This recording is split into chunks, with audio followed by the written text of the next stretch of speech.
気持ち的にも楽だし、実際早いしっていうメリットがあるのと、TRS MIDI スルーでございます。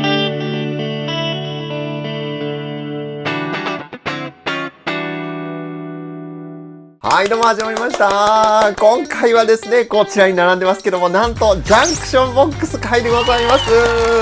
この動画ではジャンクションボックスの使い方、そして最近ライムトーンオーディオから出たこの JCB5S フラット、こちらもいろんな使い方ができるので、その活用方法、最後はこのライムトーンオーディオのジャンクションボックス弾き比べ、これね、マニアックですよね。これらを続けてやっていきたいなと思います。ではまずジャンクションボックスってそもそも何ですかっていう方もいらっしゃると思うので、基本的なところお伝えしようと思うんですけれども、これなんと音変わりません。変わらないんですよね。インプットから入ってきた信号がこのインプットから出ていく。でアウトプットに入ってきた信号がアウトプットから出ていくっていう、ただそれだけのスルーボックスなんですね。じゃあこれ何のためにみんなボードに載せてるかというと、あるとめっちゃ便利なんです。何が便利かっていうと、まずインプットとアウトプットって右側からこう指すと左から出てくるとか、インプットとアウトプットの場所って基本的にはボードの中でこう別々の場所になりますよね。それを一箇所にまとめるっていうことによってセッティングがめちゃくちゃ楽になります。ギターからアンプにっていう風にパッパってさせるのと、終わった時に抜くのもさっさって抜けるので、すごくね気持ち的にも楽だし、実際早いしっていうメリットがあるのと、ジャンクションボックスがないとここから直接アウトすると、そのアウトしたシールドが他のエフェクターのこうノブを知らない間にこうグリグリ回しちゃってて設定が変わっちゃうみたいな、そういうトラブルの原因にもなったりするので、そういう意味でもジャンクションボックスって非常に優れたアイテムになってます。じゃあジャンクションボックスの意味は分かりましたと。でもスルーボックスだから、別に何でもいいし、コスパいいやつを買っとけばいいかなって思う方いらっしゃると思う。僕も昔そう思ってたんですよ。思ってたんですけども、これねめちゃくちゃ大事なんです。いい音がするボードを作るにはこのジャンクションボックスの音質っていうかクオリティってめちゃくちゃ大事で、なんでかってこう一発目に通るんですよ。一発目に通るってことはすごく音への影響が大きいし、あとアンプに行く最後にも通るんですよね。これすごく両方とも大事なポイントで、ここでボードの音質が左右されると言っても過言ではないアイテムになってます。ちょっと宣伝になっちゃいますけども、ライムトーンオーディオのジャンクションボックスってなので、もうすっごく音質にはこだわってて、中こんな感じでハンドワイヤリングしてるんですね。これ基板にジャックってね、こう差し込み口がついてるんですけども、これあくまで固定用で、音質を本当に優先させるためにこの洗剤で、あとこのハンダでみたいなところもすごく選定してて、ハンダも実はですねモデルによっては2個場所によって使い分けて作ってたりだとか、なので本当に音質は好評いただいてて、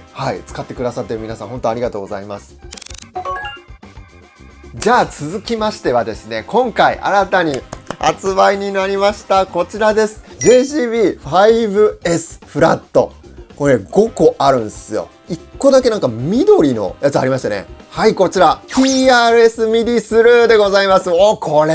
れ来ましたよ、ついに。これまではですね、各社のジャンクションボックスって4つ穴があるパターンプラス1個このミディの穴ありましたよね。アンプをミディでコントロールしたり、あとはケンパーみたいな機器をキャビネットの上に置いて、それをボードからリモートコントロールするためのミディ信号を送り出す穴、このミディのコネクターがついてるモデルが結構あります。なんですけども、これね物理的にこう高さがあるからどうしてもこの高さが必要になってくるっていうことと、あと刺す向きっていうのがあるんですよね。どっち向きだろうっていうのをこう確認しながら刺す必要があったんですけれども、なんとそちらがこの普通のプラグで接続できるようになってまして、こちらがついてきます。これにあらかじめミディケーブルをこう繋いでおくんですよね。じゃあセッティングってなった時にこれを挿すだけ。向きとかないんで、これでミディ信号の伝達が可能でございます。実際ちょっとやってみましょうか。はい、繋がりましたね。これで音が変わるかですよね。やってみましょうか。今ちょこっとだけかかってるディレイ押します。ポチッ。オッケー、変わりましたね。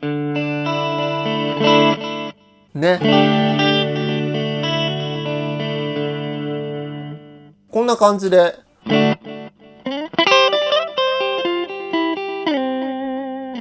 この薄さでミディ経由できるっていうのは本当にいいと思います。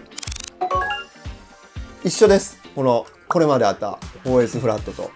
しかもね、これサイズもねほぼほぼ一緒なんですよね。コンパクトエフェクターを乗せてもほぼ同サイズで、ちょっとこの電源アダプター部分だけ若干出るかなぐらいなんで。でも不思議じゃないですか。ミディって中にこう出っ張りが5個あるんですよ。これって3つじゃないですか。1、2、3って信号3つしか扱えない。なんでこれがこれでできんのって思うでしょ。これびっくりなんですけども、ミディってこの中の3つしか使ってないんです。って感じですね。こんなに端子いっぱいあるのに、この DIN っていう規格でミディ信号を扱う、そのミディ信号自体は、このうちの3つしか使ってないんですよ。じゃあさ、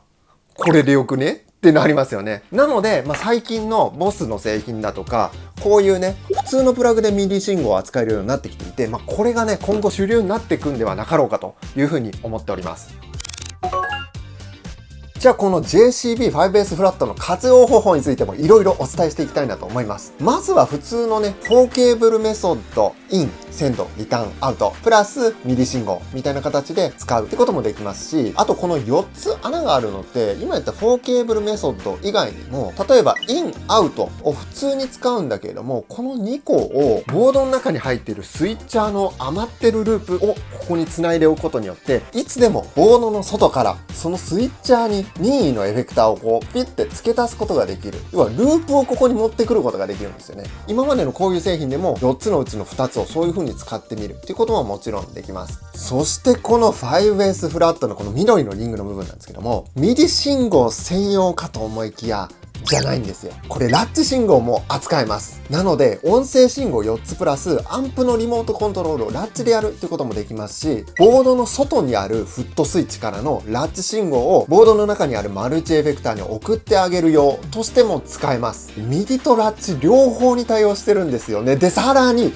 なんとこれ音声信号にも対応してるんですよ。ここにあるスルー1、2、3、そしてこの TRS ミディスルー、これらは中身の構造としては一緒なんですね。つなぎ間違えると大変なので、それを間違えないように緑色の色分けをしていますけれども、音声信号もスルーすることができます。あとはこういうの売ってますよね。片方がミディになってて、こっちがこのミニプラグになってるやつ。これをこんな感じのやつありますよね。このミニプラグから標準に切り替えるやつ。これをここに挿しちゃって、これをもうボードの中でここに挿しとく。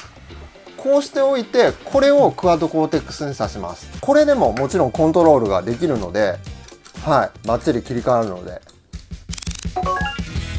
じゃあ最後はお待ちかねなのかなちょっとわからないですけども、ジャンクションボックス弾き比べいきたいと思います。マニアックだ。これね、本来皆さん的には他社のジャンクションボックスとの弾き比べも見たいかなとは思うんですけれども、それやるとどうしても僕としてはライムトーン、僕は好きなんで、どうしてもこうライムトーンの方がいいよねみたいな話に結局なっちゃう気がするので、ちょっとそれは今回やらないんですけれども、このラインナップの弾き比べって普通できないですよね。こんなん持ってないからだからせっかくだからやりたいなと思います。じゃあまずはアンプ直いきましょうか。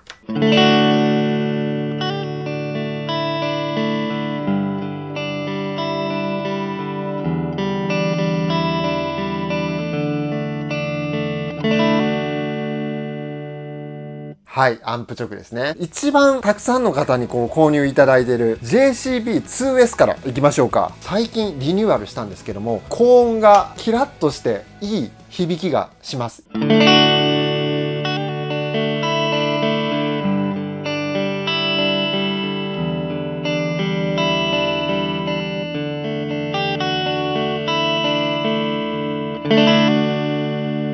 わかります？さっきのアンプ直の感じを損なわない。プラス、僕的にこの音でボード経由して、あれこれエフェクター通って、またこれ通って出ていくと、多分すごいいい音になるんじゃないかなっていうのを想定して作って設計してあるんですよ。このジャンクションボックスっていうか、エフェクター全般なんですけども、不思議なことにこの筐体がちっちゃい方が中低域がおとなしくて広域が伸びやすいんですね。じゃあこの 2S から大きい 4SM にいきなり飛んでみましょうか。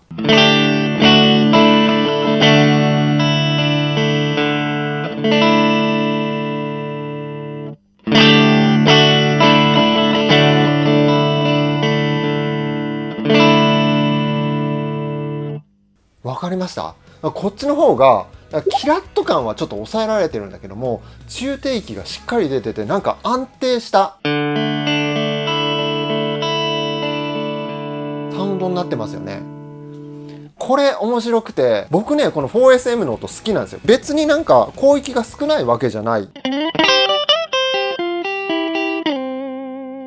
中低域に腰を添えたサウンド作りがしたい、厚みを活かしたいみたいなっ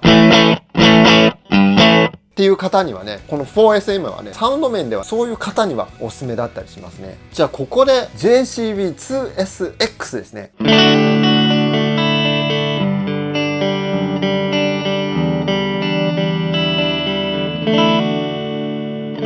じゃあ続いてはこちら 4S フラットいきましょうか。これもたくさんの方に使っていただいているやつになります。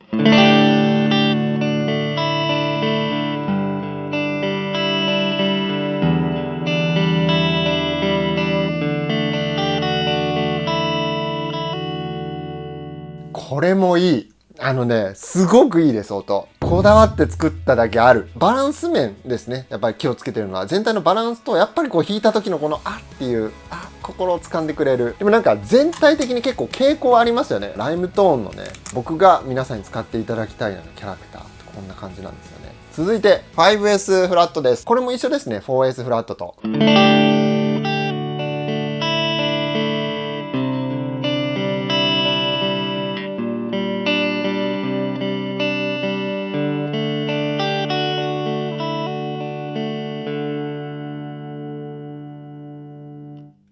はい。素晴らしい。